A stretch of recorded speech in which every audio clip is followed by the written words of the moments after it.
नमस्कार मेरे सनातनी परिवार, हम हिंदुस्तानी चैनल पर आप सभी का बहुत बहुत स्वागत है। योगेश्वर श्री कृष्ण शरणम मम। इसमें हम मित्रों भगवान के उस रूप की बात कर रहे हैं जो कि जन साधारण के जनमानस के मन में दिमाग में छाया हुआ है। भारत की सनातन संस्कृति के इस विलक्षण लोक नायक ने अपने सम्मोहक व्यक्तित्व व अनूठे न्यायप्रिय आचरण से मनुष्य जाति को एक नया जीवन दर्शन दिया। उनके सार्वदेशिक उपदेशों का मूलाधार लोक मंगल है। युग नायक श्री कृष्ण अपने समय के सर्वोत्कृष्ट दार्शनिक थे और अनूठे प्रजावत्सल राजा तथा सुयोग्य प्रशासक भी थे। कर्मयोगी भी और कर्म से निवृत्त प्रखर सन्यासी भी थे। उनकी पूर्णता व पारंगतता अद्भुत थी।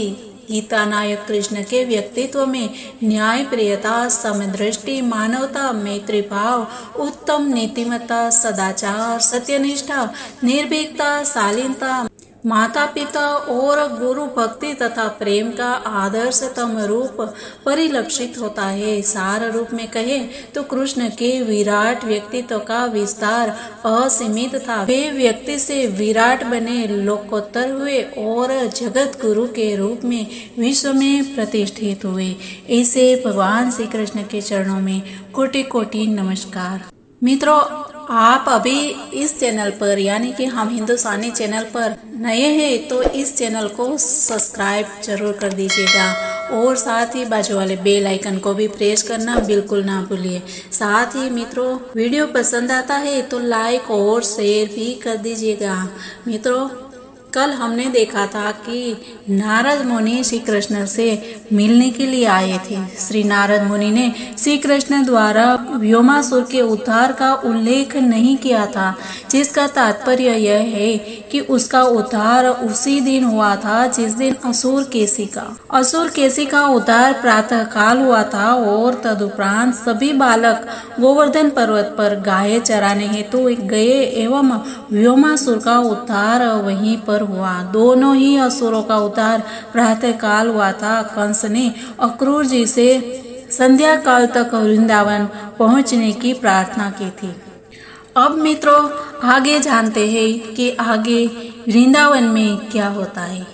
कंस का निर्देश प्राप्त करने के उपरांत दूसरे दिन प्रातःकाल अक्रूर जी ने रथ द्वारा वृंदावन के लिए प्रस्थान किया। वृंदावन जाते हुए अक्रूर जी श्री भगवान का यशोगान करने लगे, क्योंकि वे स्वयं भी श्री भगवान के महान भक्त थे।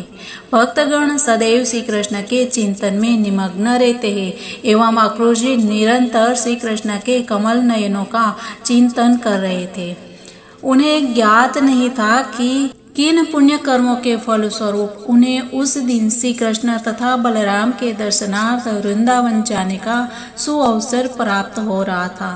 भक्त श्री कृष्ण के सेवा के लिए अपने आप को सदा शूद्र एवं अयोग्य समझता है। अतः अक्रूर जी मन ही मन सोचने लगे कि वे श्री भगवान के दर्शन का दिव्य अवसर पाने के योग्य नहीं है। ऐसा वे इसीलिए सोच रहे थे जैसे कि एक भौतिकवादी मनुष्य भगवत ज्ञान समझने में या वेदाध्ययन के लिए अयोग्य होता है। किंतु फिर अक्रूर जी सोचने लगे कि श्री कृष्ण की कृपा से सब कुछ संभव है, अतः यदि उनकी इच्छा होगी तो मैं उनके दर्शन कर सकूंगा। जिस प्रकार नदी की लहरों पर तैरता हुआ घास का तिनका तट पर आकर संरक्षण पाने का सुअवसर प्राप्त कर सकता है, उसी प्रकार कोई भौतिकवादी व्यक्ति कभी कभी कृष्ण कृपा से बचाया जा सकता है। अक्रूर जी ने विचार किया कि यदि श्री कृष्ण की इच्छा होगी तो वे उनके दर्शन करने में सफल होंगे, जिनके दर्शनों हेतु महान योगी गण लालायित रहते हैं। उन श्री कृष्ण का वे दर्शन करेंगे। यह सोचकर अक्रूर जी ने स्वयं को परम भाग्यवान समझा। उन्हें विश्वास था कि उस दिन श्री कृष्ण के दर्शन मात्र से उनके गत जीवन के सभी पापों के फल नष्ट हो जाएंगे। एवं भाग्य से प्राप्त उनकी मानव योनि कृतार्थ हो जाएगी। कंस उन्हें श्री कृष्ण एवं बलराम जी को लाने के लिए भेजकर उन्हें भगवत दर्शन का अवसर दे रहा था। इसे भी वह स्वयं के प्रति कंस का विशेष पक्षपात समझ रहे थे। अक्रूर जी विचार कर रहे थे कि प्राचीन काल में साधुगण एवं संत जनों ने श्री कृष्ण के पाद पद्मों के प्रभावपूर्ण नखों के दर्शन मात्र से भौतिक जगत से मुक्ति प्राप्त कर ली थी।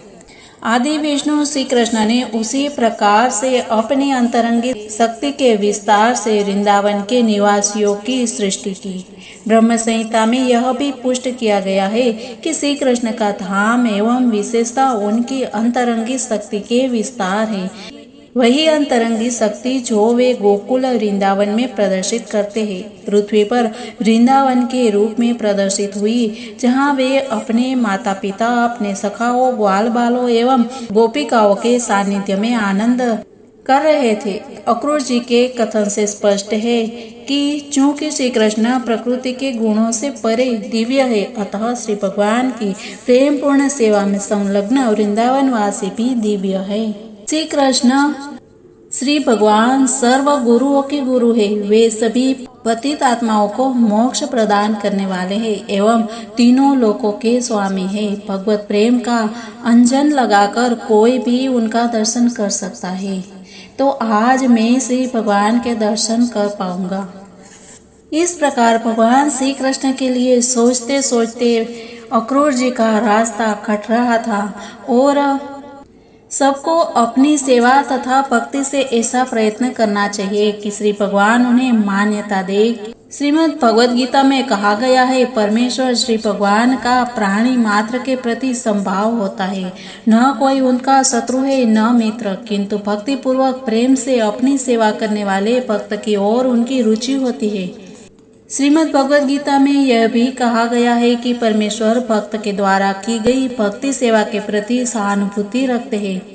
अक्रूर जी ने विचार किया कि श्री कृष्ण देवलोक के कल्प वृक्ष की भांति है, जो पूजक के इच्छा अनुसार फल देता है। श्री भगवान सभी वस्तुओं के उद्गम भी है। इस प्रकार स्वफल्क के पुत्र अक्रूर जी ने मथुरा से यात्रा करते समय श्री कृष्ण का ध्यान किया और वृंदावन पहुंच गए। श्री कृष्ण के चिंतन में लीन अक्रूर जी की समस्त यात्रा समय की गति का अनुभव किए बिना ही व्यतीत हो गई। जब वे वृंदावन पहुंचे, सूर्यास्त हो रहा था। ज्यों ही उन्होंने वृंदावन की सीमा में प्रवेश किया, उन्हें गोपद चिन्ह एवं श्री कृष्ण के पग चिन्ह के दर्शन हुए। श्री कृष्ण के चरण चिन्ह ध्वजा, त्रिशूल, वज्र एवं कमल पुष्पादि अनेक पगतल के लक्षणों से युक्त थे। श्री कृष्ण के दिव्य चरण कमलों के ये चिन्ह तीनों लोकों में सभी देवताओं और अन्य महान व्यक्तियों द्वारा पूजे जाते हैं। श्री कृष्ण के पद चिन्हों के दर्शन होते ही वे रथ से नीचे कूद पड़े और आनंद अतिरेक से उनका शरीर प्रकंपित हो उठा एवं उनके नेत्र से अश्रु बहने लगे। श्री कृष्ण के चरण कमलों के स्पर्श से पावन उस धूलि के दर्शन कर हर्षातिरेक से अक्रूर जी मुख के बल धरती पर लेटने लगे। अक्रूर जी की वृंदावन यात्रा आदर्श है। वृंदावन यात्रा का विचार रखने वाले को अक्रूर जी के आदर्श पद चिन्हों का अनुसरण करना चाहिए एवं सदैव श्री कृष्ण की गतिविधियों एवं लीलाओं का चिंतन करना चाहिए। जैसे ही कोई वृंदावन की सीमा पर पहुंचता है, उसे अपने भौतिक पद या प्रतिष्ठा का विचार किए बिना तत्काल वृंदावन की पावन रज का अपनी देह पर आलेप करना चाहिए। इसीलिए नरोत्तम दास ठाकुर ने अपने सुप्रसिद्ध गीत में गाया है कि विषय छाड़िया कबे शुद्ध हबे मन। इसका अर्थ है इंद्रिय सुख के दूषण को त्याग देने के पश्चात जब मेरा मन शुद्ध हो जाएगा, तब मैं वृंदावन की यात्रा करने में समर्थ होऊंगा। इस प्रकार अक्रूर जी ने वृंदावन जाने की प्रक्रिया को दर्शाया है। जब अक्रूर जी ने वृंदावन में प्रवेश किया, तब उन्हें गोदोहन के निरीक्षण में व्यस्त श्री कृष्ण एवं बलराम जी के दर्शन हुए। श्री कृष्ण जी ने पीताम्बर एवं बलराम जी ने नीलांबर धारण किया था। अक्रूर जी ने शरद ऋतु के पूर्ण विकसित कमल दल जैसे श्री कृष्ण के नेत्रों का भी दर्शन किया। श्री कृष्ण एवं बलराम जी यौवन के वसंत में पदार्पण कर चुके थे। यद्यपि वर्ण में श्री कृष्ण श्यामल एवं बलराम जी गौर वर्ण के थे। दोनों ही सौभाग्य की देवी के आश्रय स्वरूप थे। उनके कर सौष्ठव से पूर्ण थे तथा मुख सुंदर एवं शरीर पुष्ट थे। वे गजों की भांति बलशाली थे। उनके पद चिन्हों के दर्शन उपरांत वास्तविक रूप से अक्रूर जी ने जब श्री कृष्ण एवं बलराम जी के प्रत्यक्ष रूप से दर्शन किए तो वे स्मित मुख उनकी ओर देख ही रहे थे। अक्रूर जी समझ गए कि श्री कृष्ण एवं बलराम जी वन में गोचारण के पश्चात लौटे हैं। फिर आगे यहाँ बातचीत होती है कैसे अक्रूर जी भगवान श्री कृष्ण से मिलते हैं और कैसे बात करते हैं। तो सब मित्रों आगे की वीडियो में हम बात करेंगे। तब तक के लिए सबको जय हिंद, वंदे मातरम, भारत माता की जय।